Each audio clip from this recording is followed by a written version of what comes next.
मैं Manoj Kumar Pandey YouTube channel अध्यात्म में आपका स्वागत करता हूँ।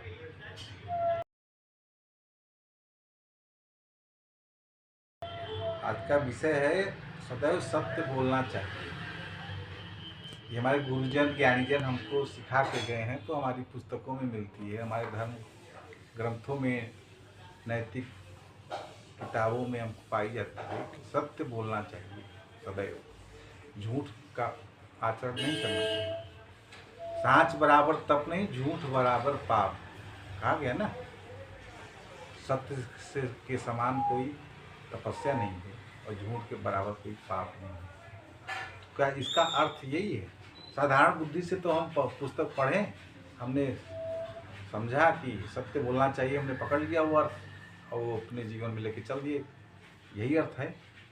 अगर इस अर्थ से हम चलेंगे तो हम ऐसा परिस्थिति पाएंगे, कभी कभी सत्य बोलने से दिक्कत हो जाती है। सत्य बोलने से हमें पाप लगता है, सत्य बोलने से पाप लगता है। ऐसी स्थिति आती है, जैसे एक उदाहरण दिया जाता है गाय का। कोई कसाई गाय के पीछे पड़ा हुआ है, गाय भाग रही थी, तो वो कोई देख रहा था, तो वो गाय मतलब कहीं छिप गई। तो कसाई उनसे पूछा कि आपने देखा क्या इधर गाय का? तो उसने गलत रास्ता बता दिया, नहीं इधर गाय नहीं गई, उधर गाय गई। अगर वो बता देता कि इधर गाय गई तो सत्य था, लेकिन होता क्या रिजल्ट, परिणाम में उसको पाप ही लगता ना। तो क्या इसका अर्थ ये हुआ कि सदा सत्य बोलना चाहिए तो मतलब सदा सत्य बोलना चाहिए? ऐसा नहीं है, हाई लेवल की बात है। इसीलिए तो कहा गया कि भाई जो हमारे धर्मशास्त्र हैं वो साधारण बुद्धि के लिए नहीं है। आपकी चेतना जब तक हाई नहीं होगी तो आप सही चीज़ उसको समझ नहीं पाओगे। वो समझने के लिए आपका चेतन स्तर, आपका ज्ञान का स्तर, आपका बौद्धिक स्तर ऊंचा होना चाहिए, तब आप समझोगे कि उसका अर्थ क्या है। वहाँ पे गुरुजी थोड़ी बैठे हैं किताब के सामने, उन्होंने तो बोल दिया, अब वो है नहीं, कैसे समझाएं? वो आपने किताब पढ़ लिया, वो क्या करना चाहते हैं। यहाँ उसका अर्थ ये नहीं है कि सदा सत्य बोलो, या ये भी नहीं है कि झूठ बोलो। उनके पीछे कहने का भाव क्या है, ये हमको देखना है।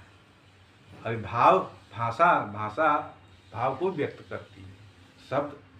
शब्द में अर्थ आएंगे, भाव नहीं आएगा। किताबों में जो मिलेगा आपको भावार्थ के साथ नहीं मिलेगा, आपको शब्द मिलेगा, सबसे आप अपने हिसाब से अर्थ निकाल लिए। भाई भाषा का आविष्कार क्यों हुआ? हमारे भाव जो अंदर आते हैं उसको व्यक्त करने के लिए भाषा का आविष्कार हुआ। भाषा में शब्द हैं, शब्द जब गुरु समझाएगा भाव के साथ तब सही आएगा। लेकिन आप किताब से पढ़ोगे तो वहाँ से शब्द मिलेंगे, उसके अर्थ मिलेंगे। हमको भाव को पकड़ना है भाई, जो शुभ हो वो करना है। ये यहाँ पे भाव है। यहाँ पे ये भाव नहीं है कि झूठ बोलो, या ये भी नहीं है कि सत्य बोलो या असत्य बोलो, ऐसा कुछ नहीं है। वहाँ आपको भाव देखना है, कहने के पीछे भाव क्या है, ये आपको गुरु ही समझा सकता है, पुस्तक नहीं समझा सकता। इसीलिए कहा गया पोथी पढ़ जगुआ पंडित होया न कोई। धन्यवाद।